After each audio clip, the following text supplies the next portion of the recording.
Thomas and the Big, Big Bridge.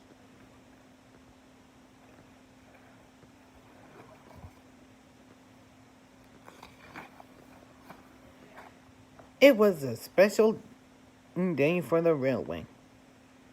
We are here to launch the new rail line through the mountains of Sodor, Sir Topham had announced. Today we open the Big, Big Bridge. What wonderful news! Everyone cheered. The mountains were beautiful. The people of Sodor couldn't wait to visit them. Everyone wanted to see the Big, Big Bridge. It had towers so high the tops touched the sky, and the valley beneath was so deep that when you were on the Big, Big Bridge, you could barely see the ground. Thomas was excited about the new rail line. This really is a special day, he said happily. Then Henry chugged up to Thomas. The big engine frowned. I don't want to go to the mountains, Henry said nervously. It's windy up there. Very, very windy. Henry didn't like the wind. Henry didn't like the rain or snow or hail either. You're a big engine, Henry, Thomas said. You shouldn't be afraid of a little wind. But Henry was afraid, and that made Thomas a bit afraid too. Gordon, Henry, Thomas, hitch up your coaches, called Sir Topham Hatt. It's time for our first trip to the mountains. Percy and James were glad they didn't have to go to the mountains. They were afraid to cross the Big, Big Bridge too. There's nothing to be afraid of, Thomas insisted in a voice loud enough for Percy and James to hear. It will be easy to cross the Big, Big Bridge.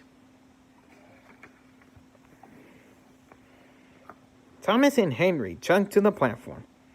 Gordon, the express agent, was already there. His coaches were full of passengers. Annie and Clarabelle were soon hitched behind Thomas. Hurry, hurry, they called. All aboard, cried the conductor.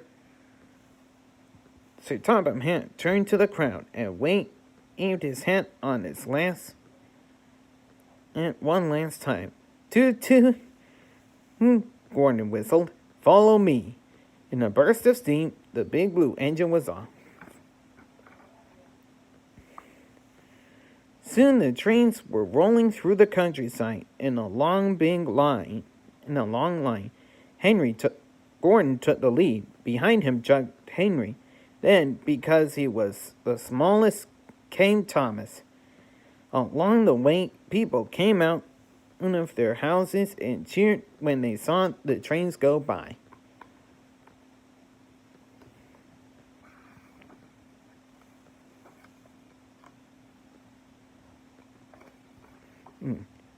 At the foot of the mountain, Henry slowed to a crawl.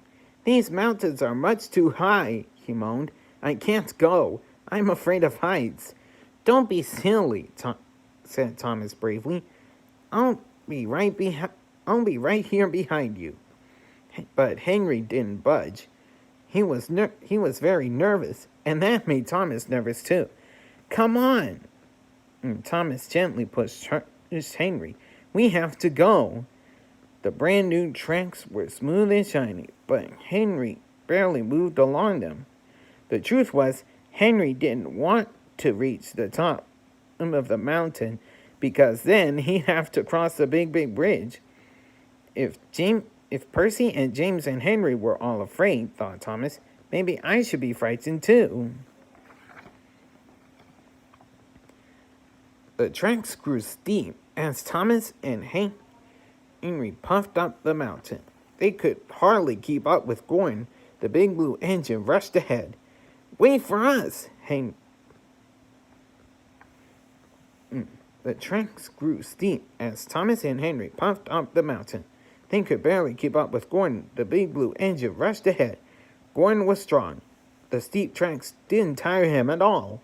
Wait for us, Henry called. But Gordon climbed higher and higher until he was out of sight. I don't think I can make it, Henry groaned, his steam giving out at last. The mountain is too steep. Keep going, Thomas urged. We can't let the little mountain stop us. But Thomas was having trouble chugging up the steep mountain too. He was beginning to worry about crossing the big bridge. Finally, Thomas and Henry arrived at the top of the mountain. And there it was, the big bridge. And it was high. It was windy up there, too. Very windy. I won't go, Henry declared, but we have to cross. Thomas said bravely. Our passengers want to see the mountains on the other side. Hurry, hurry, Annie and Clarabelle cried. The coaches were so excited and that Thomas had trouble keeping them in line. Thomas searched the tracks. Gordon was nowhere to be seen. He had already crossed the bridge and rolled into the mountains beyond. Thomas and Henry were alone. I'll go first, Thomas said at last. Then you can follow me, Henry. If the wind blows, close your eyes, said Henry. Henry said, that way you won't see anything scary. Click, clack, click, clack. Click, clack, click, clack, click, clack. Thomas began to cross the bridge. Thomas looked up. He could see cotton clouds touching the top of the bridge. Nervously, he looked down, but the bridge was so high he couldn't see the ground. A sudden gust of wind shook the bridge. This scared Thomas, and he closed his eyes so tightly that he couldn't see where he was going. Click, clack, click, clack, click, crash! Thomas came to a sudden stop. He opened one eye for a quick peek. Oh no, he cried. His wheels were off the track. Are you all right, Thomas? Called Henry. I'm stuck. Thomas said glumly. I couldn't see where I was going, and my front wheels have jumped to the track. Just then Gordon returned. He frowned when he saw Thomas stuck in the middle of the bridge. Go find Harold, Gordon called to Henry. Relieved, Henry backed down the mountain to find the helicopter. Thomas kept his eyes closed. He was too afraid to look. But inside his coaches, the passengers enjoyed the wonderful view.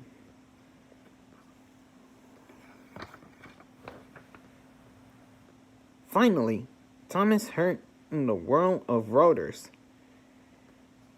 Harold was here to rescue him. Slowly, Thomas opened his eyes. He looked at the blue sky above and the green mountains all around. What a lovely view, he exclaimed. I was silly to shut my eyes. I almost missed everything. Hitch the rope to your buffer and hold on, Harold cried. In no time at all, Harold lifted Thomas back onto the tracks. Thomas backed up to where Henry waited. Come on, Henry, said Thomas. The view is spectacular. I should never have been afraid. With that, Thomas turned and jumped happily across the big bridge. Henry watched him wonder. If he's not afraid, maybe I shouldn't be either, Henry decided. Slowly, the big green engine made its way across the bridge too. Soon Thomas and Henry arrived at the station house. The mountains were really lovely. Everyone was happy to have seen them, but Thomas was the happiest one of all. He was proud that he had crossed the big bridge. The end.